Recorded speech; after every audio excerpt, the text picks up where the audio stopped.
What if I told you that Brazil's head coach Carlo Ancelotti has finally revealed his long-awaited squad? But the biggest headline isn't who made the list. It's who didn't. Yes, the world is once again stunned because Neymar Jr, the biggest superstar Brazil has produced in the last decade, has been left out of the national team. Again. And the drama doesn't end there.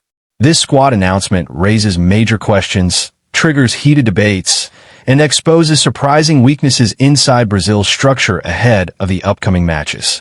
So stay with me till the very end as we break down every detail of Ancelotti's 26-man squad. The controversial selections, the unexpected returns, the overlooked talents, and what it all means for Brazil on their road to 2026. To begin with, Brazil coach Carlo Ancelotti has officially released his final squad for their upcoming 2 international matches, and the football world has been buzzing nonstop since the list dropped. We now have the complete 26-man squad in our hands. 3 goalkeepers, 10 defenders, 5 midfielders, and 8 attackers. But the one name fans were desperately waiting for, the one player many believed would finally make his long-anticipated return to the national team, is missing yet again.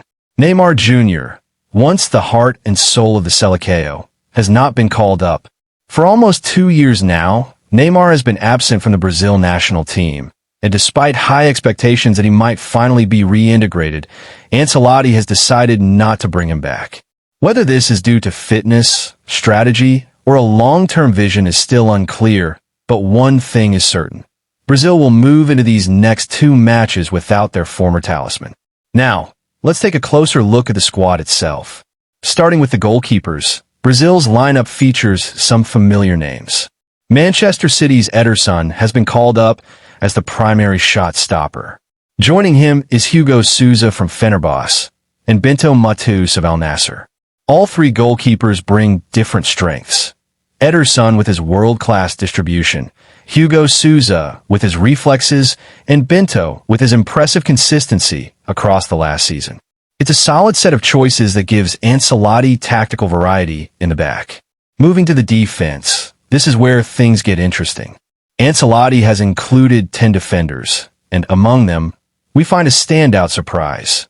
Luciano Juba, the 26-year-old left-back from Bahia, has earned his first national team call-up. Juba has been in spectacular form at the domestic level, contributing 5 goals and 4 assists. Numbers that are highly impressive for a fullback. His inclusion is well-deserved and signals that Ancelotti is willing to reward players who show exceptional form, even outside Europe. Brazil's defensive line also features several well-known names. On the left side, veteran Alex Sandro has been included, continuing his long-term relationship with the national team. From Flamengo, both Danilo and Caio Henrique have been chosen. Henrique, though primarily a left-back, offers versatility that could be valuable. Real Madrid's Eder Militao, a pillar in central defense, headlines the center-back group, alongside Fabrício Bruno, who has once again been selected despite recent controversies. Arsenal's Gabriel Magalhães strengthens the defense with his Premier League-hardened physicality and composure. From PSG, Marquinhos, one of Brazil's most experienced and reliable leaders, also returns, joined by Paulo Henrique of Vasco da Gama. Altogether, the defense is stacked with strong options, though the choices have sparked significant debate among fans. In midfield, we shift to an area where Ancelotti seems to have made some very targeted decisions. Only 5 midfielders have been selected, an unusually low number considering Brazil's typical squad structure. However, each player brings proven quality. Chelsea's Andrés Santos, who has been in brilliant form, makes the list. His consistency and maturity beyond his age have made him one of Brazil's most promising midfield prospects. Newcastle United's Bruno Guimarães, a fan favorite and one of the most complete midfielders in the world right now, also joins the squad. Then we have Casemiro from Manchester United. Despite criticism surrounding his recent club performances, Casemiro's leadership and experience continue to make him a necessary presence in Brazil's midfield. From Al Ittihad, Fabinho returns to the national team after a long absence. He has hardly been called up since the 2022 World Cup.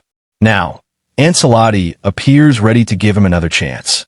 And completing the midfield is Lucas Paqueta from West Ham United, whose creativity, control, and versatility add flair to the squad.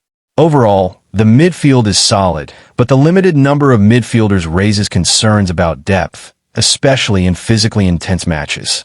Now let's talk about the attack, the zone that grabs the most attention and often carries the highest expectations. Brazil's forward line is loaded with exciting names. On the right wing, Ancelotti has selected Estevão Willian and Luis Enrique, both young, explosive, and rising quickly. As central forwards, we have João Pedro, Vinicius Jr from Manchester United, and the ever-controversial Richarlison, who also makes the list despite his goal drought. Real Madrid's Rodrygo, one of the brightest young stars in world football, has been included as well. On the left wing, we have Vinicius Jr, undoubtedly one of the best in the world right now, and Vitor Roque from Palmeiras, who has also earned his spot. The attacking unit is dynamic, talent-rich, and unpredictable. Everything you expect from Brazilian football. Now comes the big question. How good is this squad? Really?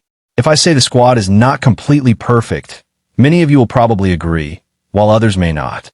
So let me break down my perspective on why this squad still has weaknesses that are difficult to ignore. First, the inclusion of Fabrício Bruno continues to be a point of controversy. In Brazil's last match, Bruno made disastrous errors, mistakes that directly caused 2 goals. One led to an opponent's goal, and the other essentially handed the opposition a free opportunity.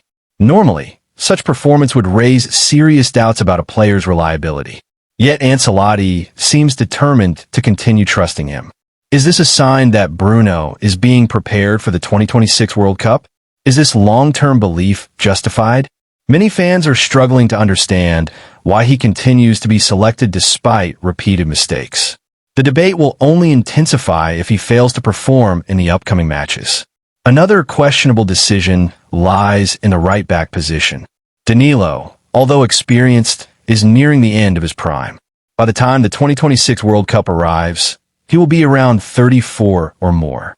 If Ancelotti truly intends to experiment with new players, something he himself said he would do, why continue relying on a defender who may not be at the required level 2 years from now?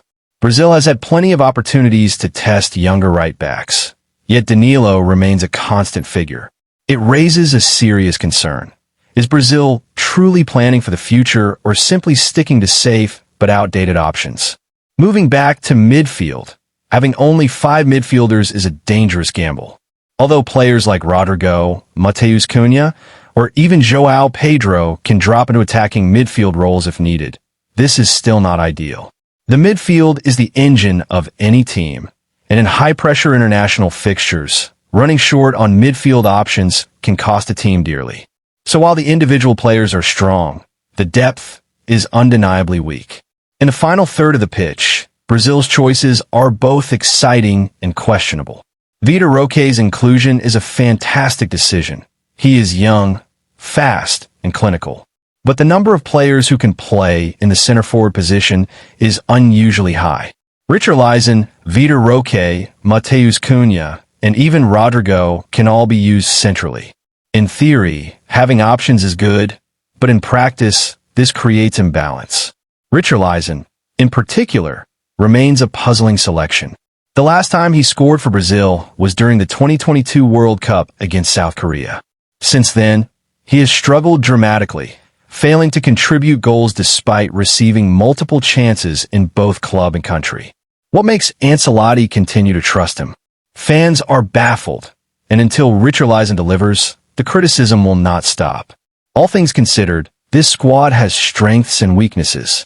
It has young talents, experienced leaders, and a strong attacking core, but it also has questionable selections, defensive concerns, and limited midfield depth. Over the next few days, we will break down this squad even more deeply, analyzing tactics, formations, key players, and possible lineups. For now, I want to know your thoughts. How does this Brazil squad look to you? Do you agree with Ancelotti's decisions? Should Neymar have been brought back? And which player is the biggest surprise for you? Let me know everything in the comments section below. Your opinions help shape the conversation. I'll be back tomorrow with a more detailed breakdown once I'm off duty and feeling a bit better physically. For now, this was the full analysis of Brazil's latest squad announcement. Stay tuned, and thanks for watching.